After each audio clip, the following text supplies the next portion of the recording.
Assalamualaikum rekan-rekan semua. Kali ini saya berada di kebun kayu sengon ya. Nah, di video sebelumnya sempat ada yang berkomentar harga kayu sengon di tempat saya ya, katanya ya itu 50.000 ya. 50.000 itu per pohon ya. Nah, itu mungkin saja ya 50.000 per pohon, tetapi secara kemungkinan dengan ukuran tertentu ya. Nah, jadi ukuran mungkin lebarnya itu 17 cm ya ke atas. Nah, sementara untuk yang di bawah 14 ya, 14 cm ke bawah, saya rasa kalau di tempat saya itu tidak laku ya, tidak laku segitu, karena memang untuk harga kayu sengon palet ini sekarang lagi murah ya. Nah, ini kalau yang besar-besar seperti ini ya, log ya, itu mungkin di atas 50.000 ya. Nah, ini tapi sayang ini tempatnya banyak rumputnya ya, jadi saya tidak bisa masuk. Nah, untuk jual dari di sini ya, di daerah saya, dari harga jualnya ya, harga jual dari petani itu biasanya tidak per pohon ya, tidak per pohon menghitungnya ya. Jadi satu kebun itu diborong ya. Nah, diborong jadi ada yang besar, ada yang kecil ya.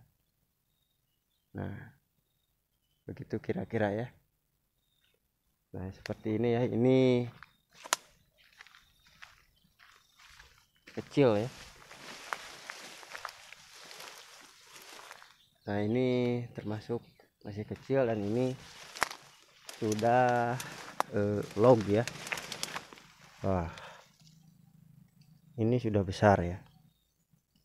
Ini sudah log, ukurannya log, berarti di atas 20. Ini 20 untuk lebarnya ya. Nah, itu sama ya, ini di atas 20 sama. Nah, kemudian ini ada yang kecil juga ya. Nah, ini yang kecilnya ya, sudah masuk. Nah, jadi harganya dari petani itu diborong ya, diborong dari satu kebun. Semisal ada 200 pohon ya dari satu kebun, ini ambil contohnya saja ya, 200 pohon per kebun, tentu dengan ukuran kayu yang berbeda-beda ya. Ada besar, ada kecil, ada sedang, ada yang juga yang sudah log di atas 30 cm semisal ya. Ini ambil contoh saja ya. Nah, kemudian datanglah pemborong ya untuk memperkirakan akan turun berapa kubik ya. Akan turun berapa kubik dari kebun tersebut ya. Lalu keinginannya dari petani tersebut inginnya berapa. Nah, lalu dari petani itu anggap saja ingin 5 juta misalkan ya. Ini ambil contoh saja ya. Nah, 5 juta, dari 5 juta ya misalkan. Ini kan ambil contoh ya. Dari 5 juta ada kemungkinan si pemborong itu menawarnya hanya 2 juta ya. Kemungkinan saja ya. Karena mungkin besar kemungkinan itu pemborong itu dari lokasi kebun tersebut ya. Jadi lokasi di sini maksudnya jarak tempuh atau medannya ya. Medan yang akan dilalui oleh pemborong tersebut. Nah, seperti medan yang kemarin ya, itu yang pernah saya upload di video sebelumnya, biasanya dengan medan jalan yang seperti itu, tentu pemborong tidak akan berani tinggi ya, dengan menawarnya dengan harga tinggi ya. Karena apa? Dia juga mempunyai resiko. Begitu kira-kira ya. Dari biaya operasional, salah prediksi dari biaya operasional itu akan mempengaruhi dari harga ya, harga kayu ini yang ada di lokasi. Nah ini walaupun kayunya sudah besar-besar, ini ambil contoh saja ya, karena medannya jauh sekali dari jalan ya, ada kemungkinan jadi si pemborong itu akan murah ya harganya. Bahkan yang log pun kalau dihargai, yang lognya mungkin bisa saja 75.000 atau 50.000 ya, karena memang lokasi ini jauh sekali dari jalan. Nah, itu yang membedakannya ya.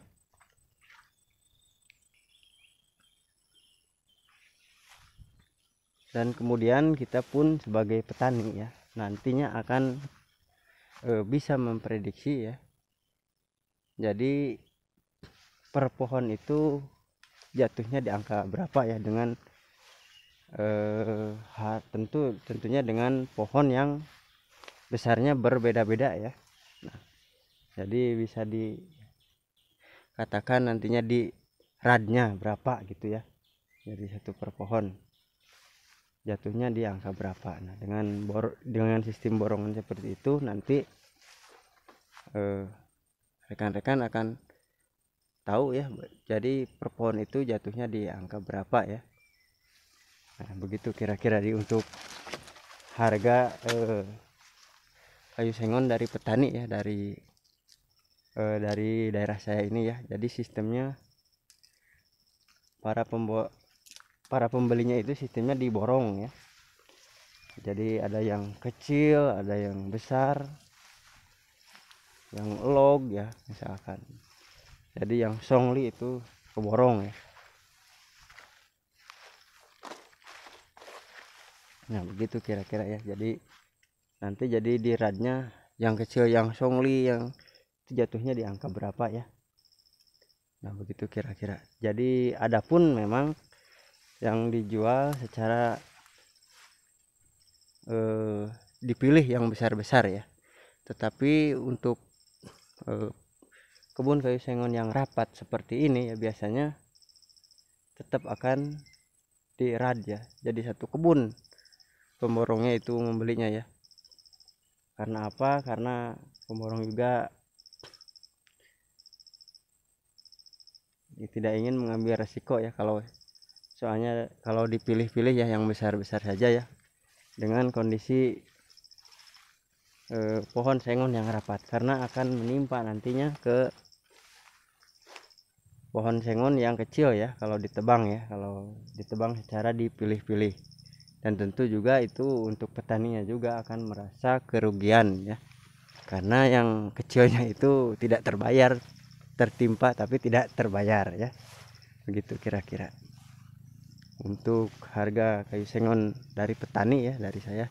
Jadi cara jual belinya begitu, jadi sistem borong ya. Sistemnya borongan,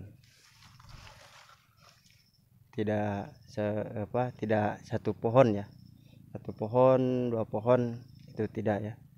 Jadi nanti ketemunya itu setelah di deal-dealan ya, setelah deal dijual ya dari pemborong ya.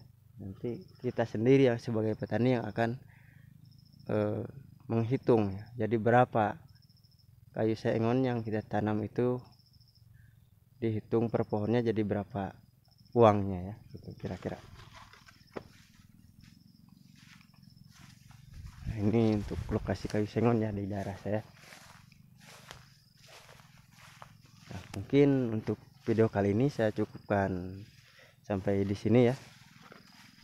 Dan akhir kata, wassalamualaikum warahmatullahi wabarakatuh.